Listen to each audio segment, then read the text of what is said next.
Hello, and welcome to The Rise of Communism, Chapter 23. America is a very capitalist nation. What do we mean by that? Well, in capitalism, there is a big emphasis on the individual rights. It's even right there in our Constitution. We, the people, the individual people, are the ones who form the government and who form the economy. Individuals own everything in the economy. Just take any piece of property, any business in America. Someone owns it. Someone owns your house, whether it's yourself, your bank, your landlord. Someone owns every car in America. Someone owns factories in America. All the cows in America are owned by people. In a capitalist government, the government is very hands-off. It basically lets people do whatever they want with themselves and their money as long as they're not hurting other people. Besides that, you are free to spend your money and invest your money however you wish. The capitalist idea is that the group or the nation will be strong if every individual is strong. If we let every individual make what's good decisions for themselves, well, then we'll have a nation of very good, strong people. Socialism is pretty much the opposite of capitalism.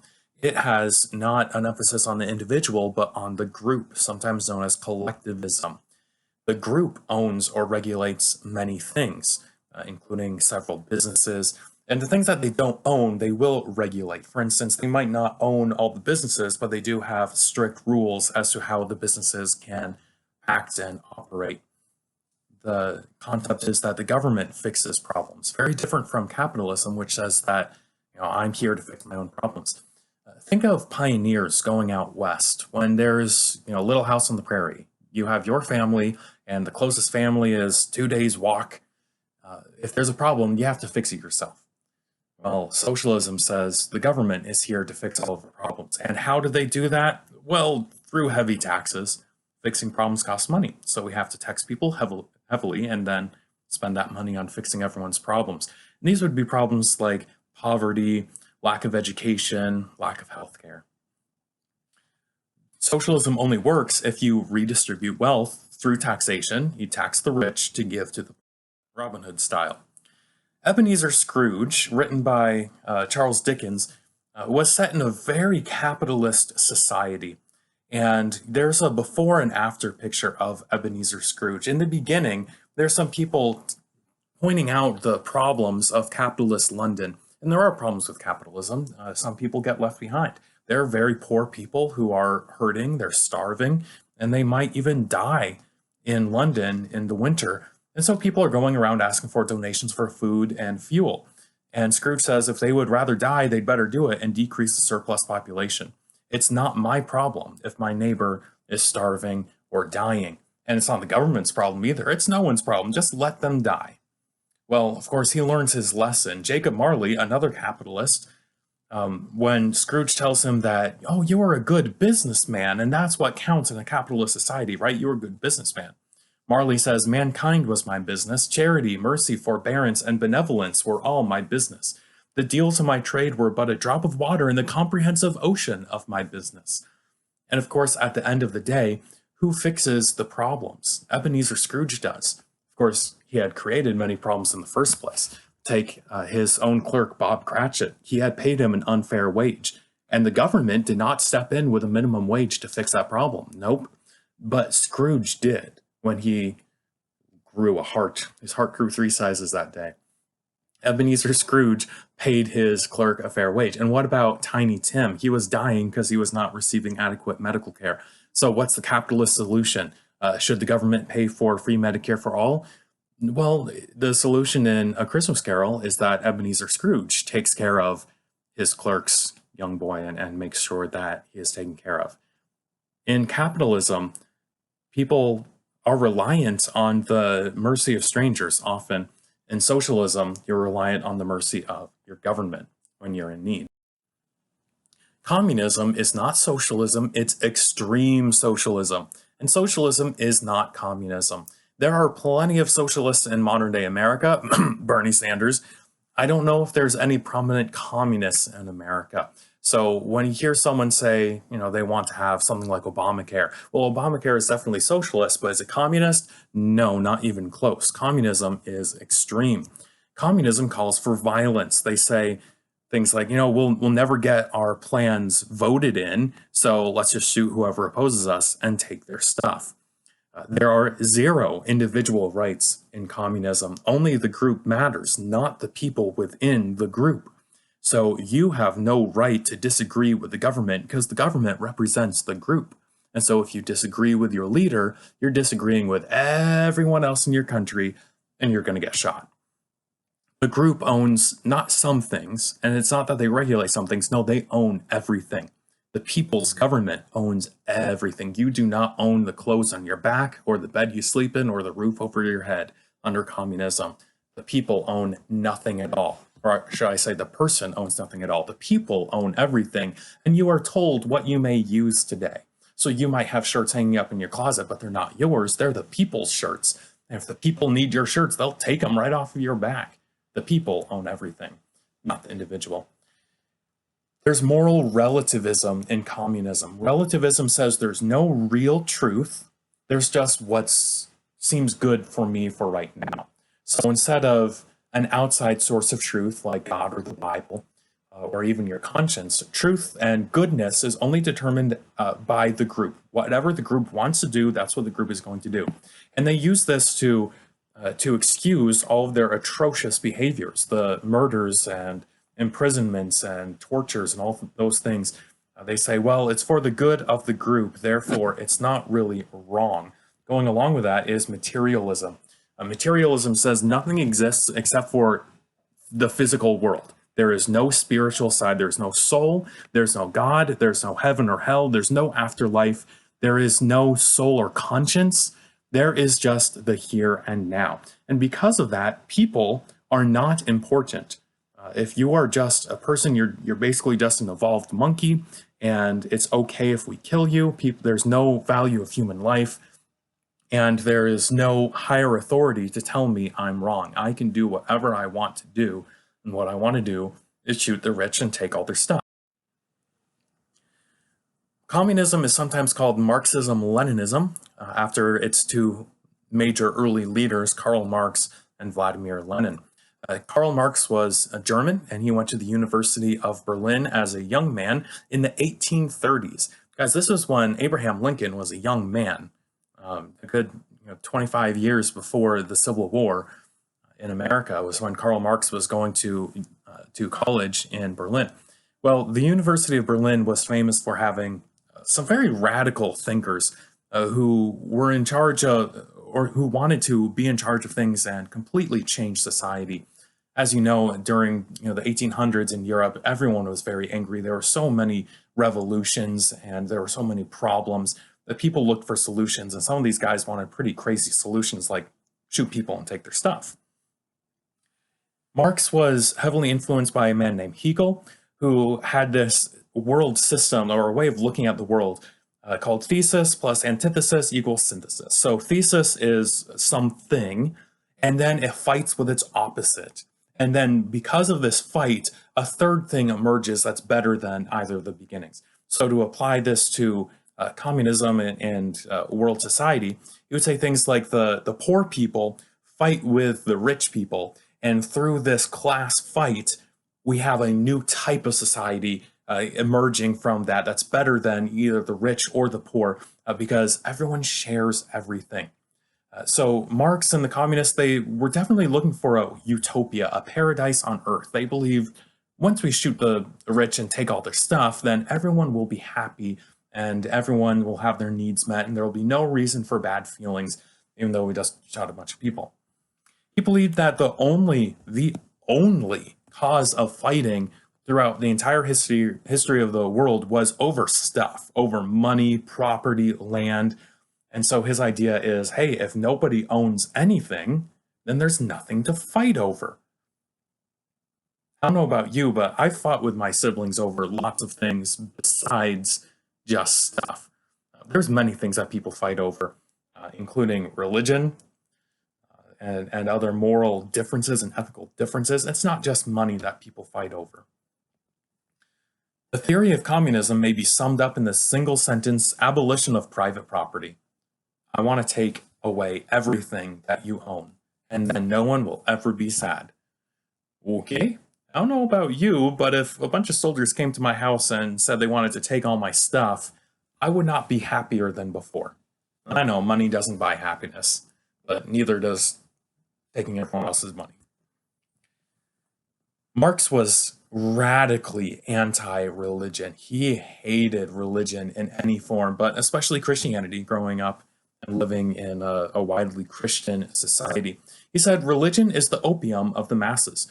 Opium is a highly addictive drug that's famous for making you sleepy and apathetic. In these opium dens in China, which is where it was coming from, in China, you would go to this like an open bar, and you'd lie down on a couch and you'd smoke the opium, and it would put you to sleep. And you would often fall asleep with the pipe in your hand, and then you wake up hours later, take another puff, and fall back asleep. And sometimes people would spend days or weeks in these opium dens doing nothing but napping and doing drugs.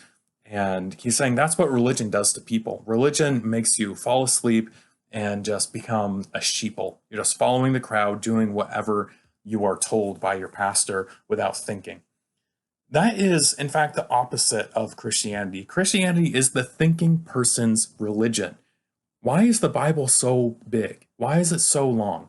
It's because God is trying to teach you all about himself and his plan for you.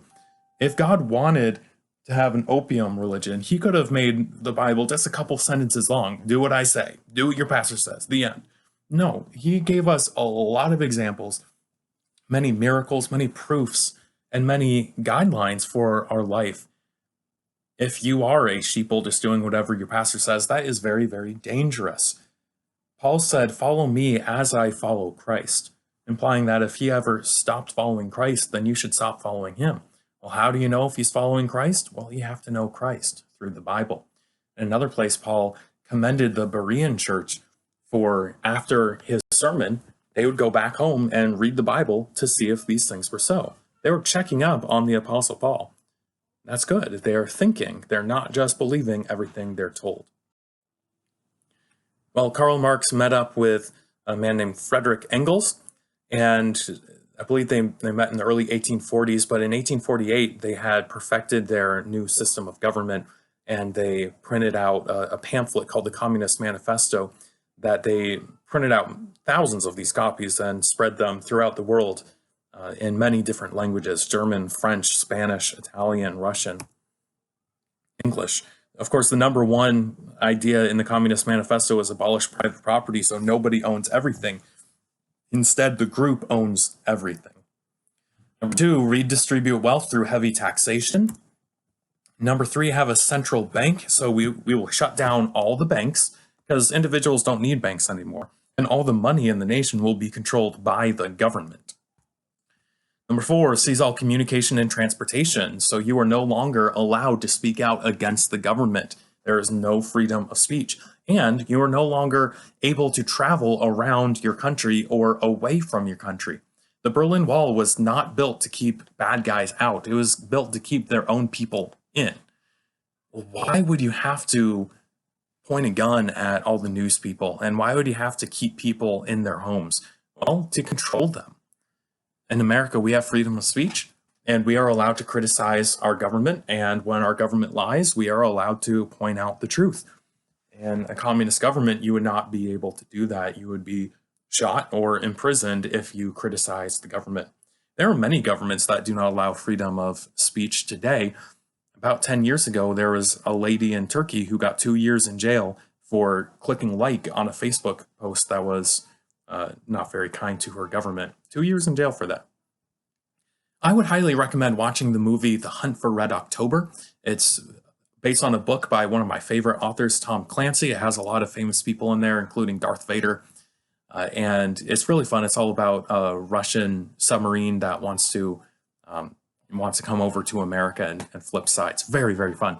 Well, in it, there's a couple of Russian sailors who are saying what they're going to do once they're allowed to live in America. And one of them goes on about being able to travel from state to state without showing your papers. You're allowed to go from state to state without showing your papers. And that was so exciting to him because he had grown up all his life living in his little town, not able to leave.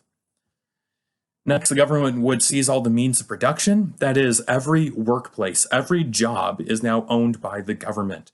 And so the government will tell you what to work, where to work, what to make, how many of the item to make, what you're allowed to sell, what you're allowed to buy, the prices that you're allowed to pay your the wages of your workers. Everything is completely controlled by the government. Number 6, eradicate unemployment by having the government hire all the unemployed people. There, you not only put them to work, but now they are completely following the government, and you have control over a large section of the population. Whoops, those all came up at once. Number 7, redistribute the population. Move the city folk to the country and the country folk to the city to disorient them and make them further relying on you. Number 8, seize the schools so that you can tell the people what to think and grow a new generation of children who believe whatever propaganda the government tells them. By the way, our government has control over the public schools. It's run by the government, and that doesn't always end up very nicely. Thankfully, in America, though, there are many options for schooling besides public schooling. It is not the only option. In a communist government, the public school would be the only option, and they would be a lot more propaganda worthy than what we have in America. And he ended it saying, you have nothing to lose but your chains. You have a world to win. Working men of all countries, unite. Russia became the first communist nation, but they did not turn to communism until about 75 years after the Communist Manifesto was printed. So for about 75 years, no one really took communism seriously. Well, why did Russia fall to communism when all the other nations rejected it? Well, first of all, they had a history of being ruled for about 400 years by absolute kings, rulers called czars after the Roman Caesar. These were kings that could do whatever they wanted to do. The people had very few rights. In fact, they were called serfs or slaves until very recently. Catherine the Great was one of the few people who gave them a little more rights. But the people were basically slaves and had no rights whatsoever. The Russian way of thinking, their culture, didn't really care about the individual. And so if you ticked off the king, he would just kill you. There's no regard for human life. There's no regard for your quality of life. Are people getting healthcare? Are people getting education? The rich don't care as long as their families are taken care of. There's lots and lots of social problems. There's poverty. There's sickness. It's not a very good country to live in. And so when the communists come in and say, we will have the new government fix all your problems in exchange for your freedom, people say, it's a deal. We don't have freedom. And this new government is promising a lot of very nice promises. The last Tsar of Russia was named Tsar Nicholas II. He ruled 1894 to 1917. Very handsome young man there. He was actually the grandson of Queen Victoria. Queen Victoria had quite a few children, and they all married the various princes and princesses of Europe. So in the 1900s, it seemed like all the rulers of Europe were related to one another. Nicholas was a cousin with Kaiser Wilhelm, the King of Germany during World War I, and King George of England. In fact, he was the spitting image of King George. You can see up here, they really liked one another. They knew each other very well. They went to each other's homes all the time. They called each other Nicky and Georgie. And when they were young men, they went to a wedding of one of their cousins together, and Queen Victoria saw them and mistook them for each other. Queen Victoria could not tell the future King of England apart from the future King of Russia.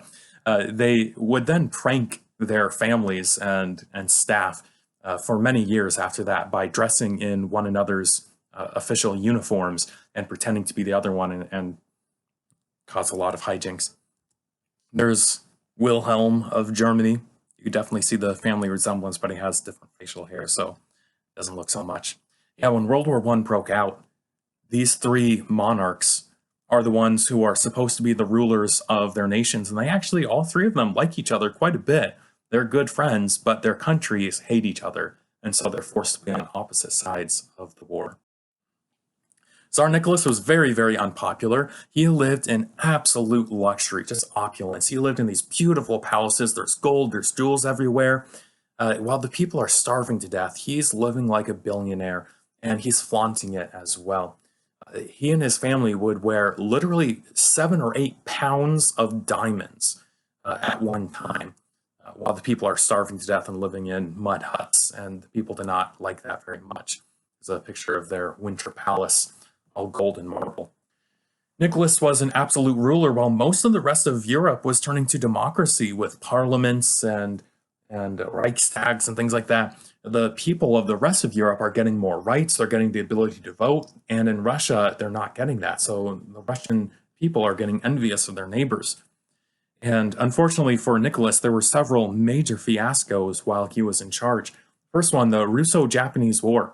The Japanese had militarized very quickly and modernized very quickly, and they attacked the Russians and defeated the Russian Pacific Navy while it was still in port. It was not even close. The Japanese stomped all over the Russians, and this was very bad for the Russians. For the first time, an Asian nation stomps on a white nation. Of course, the white nations of Europe were very racist, and they said, well, of course, we're better than everyone else. Well, then how come your military was so severely defeated?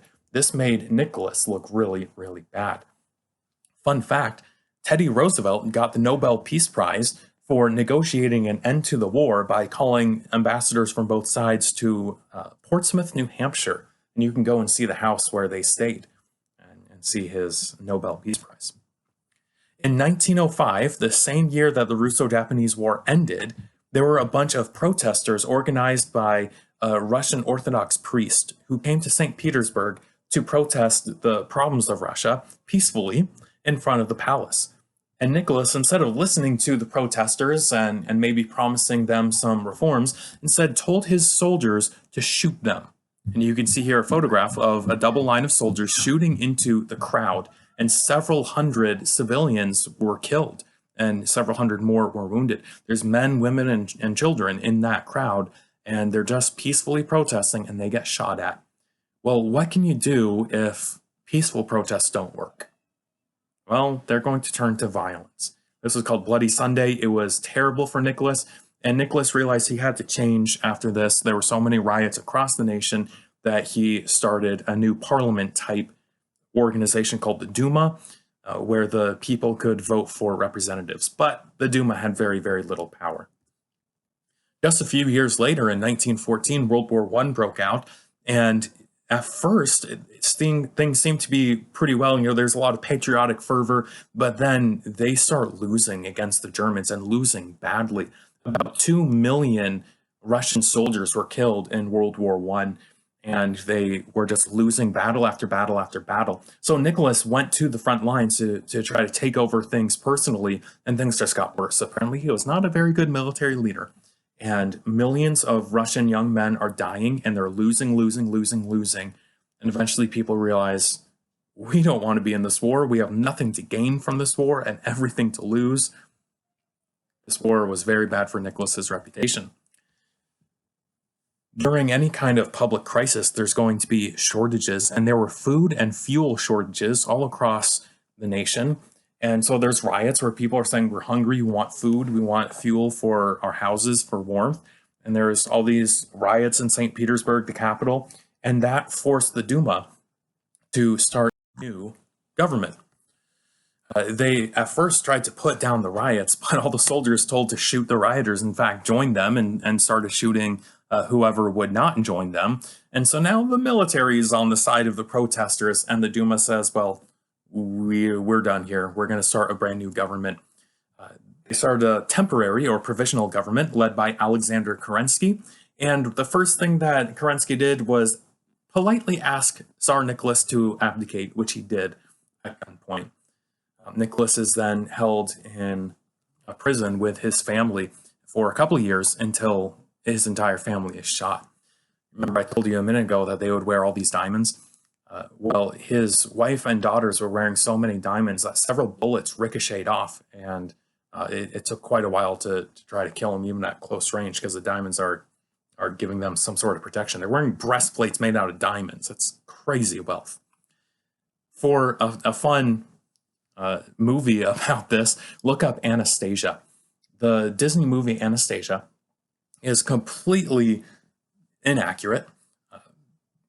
But years after this terrible, murder happened, someone dug up the bodies and wanted to give them a proper burial, and they realized that the youngest daughter was not buried with the rest of the family. Anastasia was not there. So grandma is safe in Paris, and she offers a huge reward to anyone who could tell her what happened to Anastasia or could even find Anastasia. And so lots of people came forward pretending to be Anastasia or pretending to know something about Anastasia, all looking for these millions of dollars. And of course, the Disney movie has Anastasia got memory loss, and she becomes the princess and finds grandma. Well, in real life, no one knew what happened to Anastasia until just a few years ago. I want to say early 2000s, they found Anastasia's body buried not too far away from the rest of the family. She had been shot with the others. Don't know why she wasn't buried with the others, but yeah, not a fun ending to that story. So Nicholas abdicated. Eventually, he's gone. No more czars of Russia. The provisional government wasn't very popular either. They were a temporary government, so they didn't want to tackle many long-term problems, and so they ended up dithering around, not doing a whole lot of anything. They also kept fighting World War I and kept on losing World War I, so that was very unpopular of them. So Vladimir Lenin, through and through communist, decides to fight against the provisional government and start his own government. He had tried to take over the government several times in his youth and lost, and he had to run away. But the Germans bring him back into Russia. They smuggle him back into Russia, hoping that he'll stir up a lot of problems for their enemy, and he does. And he fights for a while, has some wins, has some losses, but finally wins in October 1917. This is why that submarine is called Red October, after the October Revolution. I don't want to say campaigned, because he campaigned with bullets, but he also had this propaganda campaign that was very anti-war. Bring our boys home. Why are our sons dying for no reason? We want to end the war very quickly. And his right-hand man was Leon Trotsky, who was a very good propagandist. He dissolved the provisional government and started a communist government with him as the leader, making Russia the very first communist nation in the world in 1917. So he withdrew from World War I with a peace treaty with the Germans and Austrians called the Treaty of Brest-Litovsk.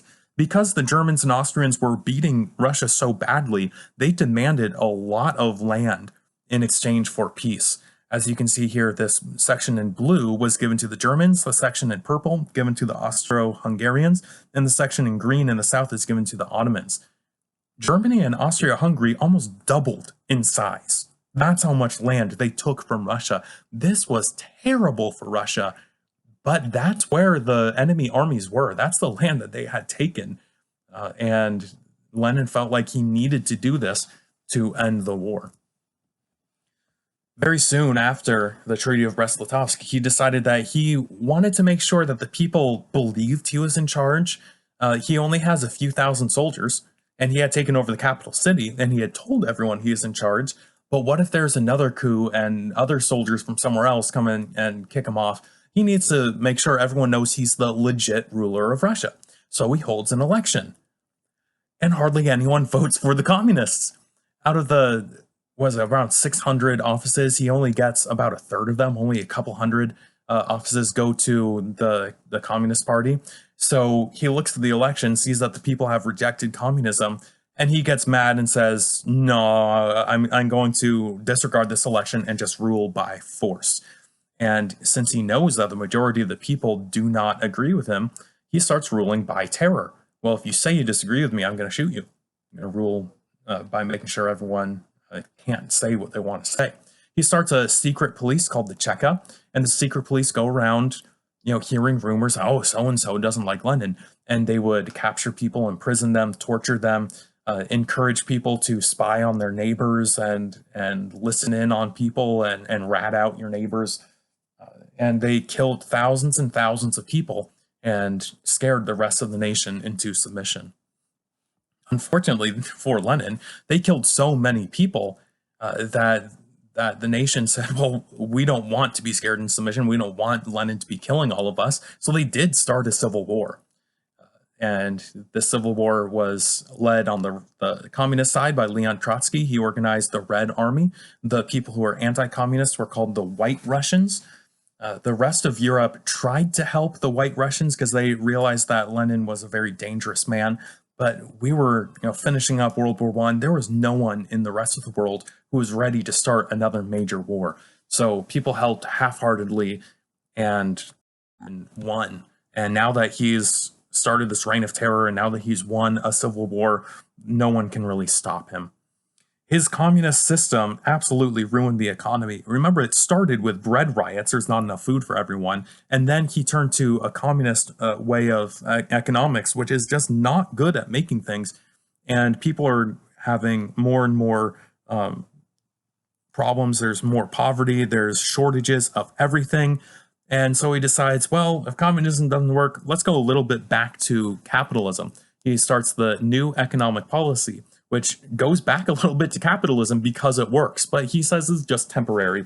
And as soon as we have enough food for everyone, we'll go back to full communism. In 1922, he started the Union of Soviet Socialist Republics. The USSR is not synonymous with Russia. The USSR is a group of nations, including Russia. Russia is by far the biggest and most powerful, but it includes a lot of other nations like Ukraine and Belarus and Czechoslovakia and all these little guys, Serbia. And of course, Lenin is in charge of everything.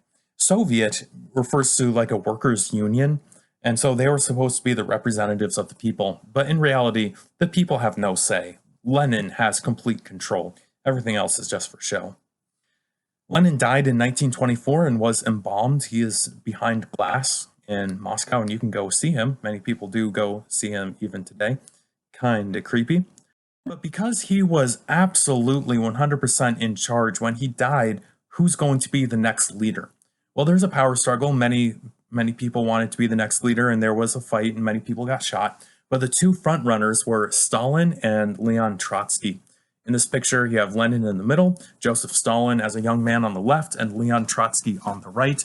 There's a big civil war, and eventually Stalin wins, and he exiles Trotsky, and Trotsky was mysteriously shot in the head later, so definitely under Stalin's orders. By the way, Joseph Stalin's real last name was Djugashvili, but he changed that to Stalin, meaning man of steel, so he's Superman. Stalin says this new economic plan is not communist enough, so let's go super communist. Stalin is like Lenin, only meaner. You think Lenin's secret police and tortures and shootings were bad enough? Well, Stalin's way, way worse. His 5-year plans were meant to bring Russia to become a superpower. So lots more food for a bigger population, but then also revamp all of our manufacturing plants and factories and iron and coal mines, making sure that we can have these massive fleets of ships and tanks and airplanes and all these modern military so that we can be one of the most powerful nations in the world. Unfortunately for him, they didn't work out very well, particularly the farming. He collectivized agriculture, which means that he took all the farms in Russia and the USSR, and he divided them up into townships. And in your town, everyone in your town farms everyone's fields. So you're all working right there with one another, and you wake up in the morning, you go work wherever the foreman tells you to work, doing whatever he tells you. And I can see women and teenagers here in this field, and maybe even younger than teenagers. Don't know what they're doing, picking or planting. But then at the end of the day, when you harvest, things go into the town's silos and barns, and then you are given food from the government. So imagine you used to be a dairy farmer, and you used to bring home dozens or hundreds of gallons of milk a day and sell that, and now you're doing the same amount of work, only you're given a gallon of milk a week. Of course, the farmers hated this. And so many of them protested, and millions of farmers were driven off their fields. Remember, one of Lenin's ideas for controlling the people is to move them around. So millions of farmers were forced at gunpoint to move to the city, and city folks were brought into the farms to run them. Another problem with collectivized agriculture is that if I'm just one of hundreds of people and my amount of work has nothing to do with my amount of pay, then why don't I let my neighbors do all the hard work and I'll slack off all day? Well, if everyone has that idea, then everyone's slacking off and no one's making enough food. Besides, if you also kick all the farmers off of the farms and bring in a bunch of city folk, they don't know what they're doing. And communism had a lack of everything, so there's no tractors and other farm tools and farm equipment. So farming was terrible. And the 5 year plans devolved into mass famine. One of the places worst hit by the famine was Ukraine. Ukraine is famous for being one of the best farm lands in all of the world. It's called the breadbasket of Europe. Its dirt is black, and I'm not even joking. It is dark, dark black. There's jokes in Ukraine about farmers spilling a bag of seed and then hurrying to pick up the seed before it's 3 feet tall. It's wonderful, wonderful farmland. And yet millions in the Ukraine died of famine. And the only reason is because Stalin knew that the Ukrainians really did not like communism. And so he is engineering his communism to make sure that the Ukrainians don't have enough food. Pretty awful. Lenin's famine, caused by his communist practices, killed about 7 million people. Stalin's killed at least 10 million within the first 5 years of him being in charge.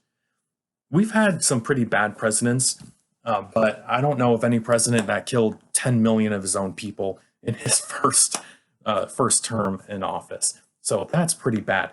And remember the casualties for World War I, that was shocking everyone. That's 2 million dead. And then Lenin kills 7 million of his own people, and Stalin kills 10 million of his own people. Your own leaders are killing more of your people than the enemy soldiers.